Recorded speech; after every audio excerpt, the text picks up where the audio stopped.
விருச்சிக ராசிக்காரர்கள் மாயவரத்தில் இருக்கக்கூடிய வைத்தீஸ்வரன் கோயில்களுக்கும், மாதத்தில் ஒரு செவ்வாய்க்கிழமை முருகர் வழிபாடும், சுப்பிரமணிய புஜங்கத்தை கேட்பதோ சொல்வதோ பல விதத்தில் ஏற்றம்.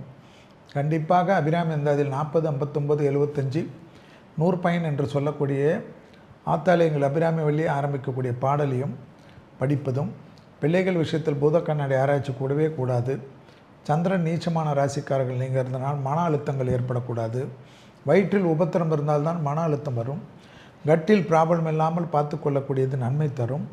சித்திரை மாதம் ஏப்ரல் மாதம் 14ஆம் தேதியிலிருந்து டக்கு நல்ல காரியங்களாக நடக்கும்.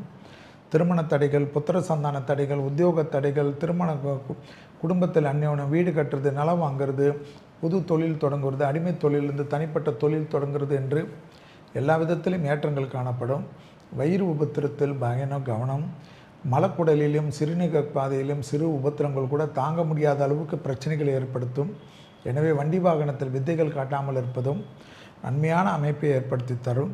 திங்கக்கிழமை பசுமாடுகளுக்கு அகத்திக்கீரையை தவிர உணவு கொடுக்க தடைகளெல்லாம் தவிடுபடியாக்கி விருச்சிக ராசிக்காரர்களுக்கு ஏற்றமும் சந்தோஷத்தையும் ஏற்படுத்தி தரும்.